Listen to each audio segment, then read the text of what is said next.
This teaching tip is going to talk to you about the idea spinner. The idea spinner is one of many formative assessment techniques that you can use to improve not only student learning, but also your teaching within your courses. The idea spinner, again, is an example of formative assessment. Formative assessment is the assessment of students during the learning process.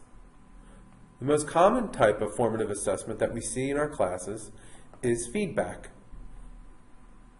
Other types of formative assessment that we see are question and answer periods with the instructor and the students. However, there are many different specific types of techniques that can accomplish formative assessment besides the two general ones that are seen more commonly in courses. The other thing to remember is formative assessment is not assessment after the learning has ended. This is a very important type of assessment and known as summative. And many of us are very skilled in creating summative assessments, such as exams, papers, and presentations. However, when we engage in formative assessment, it allows us to improve our teaching in many ways. Specifically, it's important for you to use a variety of formative assessment techniques. You should consider using 1 to 2 in each of your classes. Formative assessment, unlike summative assessment, will inform you of how the students are learning during their learning process, rather than waiting till an exam, a paper, or presentation for them to not perform well on, and you are confused as to why. Another benefit of using formative assessment techniques is it helps to improve your teaching. If after a lecture or a class session you conduct a formative assessment technique and you realize that many of the students don't quite understand what you're asking of them, it's very powerful for you then to reflect on your teaching, and again, rather than not wait until the exam, the paper, and presentation, and say that the students maybe did not study as much as they could have. So the formative assessment technique I'm going to talk about is called an idea spinner. An idea spinner is where you would create a virtual spinner, or you could create a handheld spinner. Within a spinner, it has 4 quadrants. The quadrants can be labeled things such as predict, summarize, evaluate, explain, or you can choose any terms you'd like to within Bloom's taxonomy. The idea behind these terms are they're more higher order thinking skills. So not only are you going to assess student understanding with the spinner, you're also going to assess their ability to apply the information that was taught to them. What you need to do prior to class is prepare a set of questions aligned with the terms that you use to label your spinner.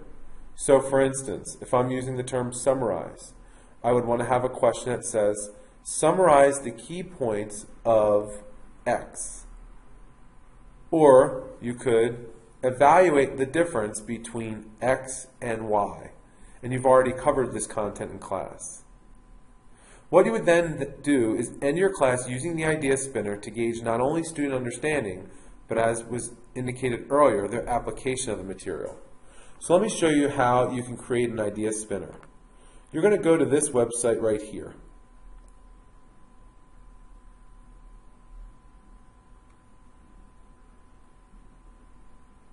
Once on this website, you can edit this spinner.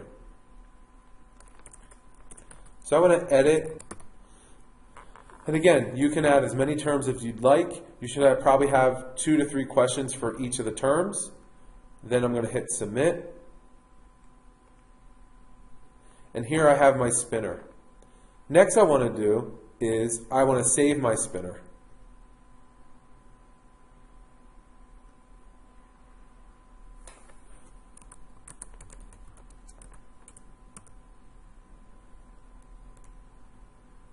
So now this spinner is loaded with this unique web address. So you can save this web address and put it in your PowerPoint presentation as a hyperlink or whatever you use to do your presentation. Next, you're ready to spin. So at the end of class, you can bring up this link, and then you can just click to spin. And wherever it lands, you can then ask the question to a student or a group of students and get feedback on whether or not they understand the material. So that's how the idea spinner can be utilized in your class as a way to assess student learning. For more information on a variety of classroom assessment techniques, consider looking into this textbook or clicking on the link provided on the teaching tip. This textbook can be available for checkout at the TLA Center, 304 Wayne Hall.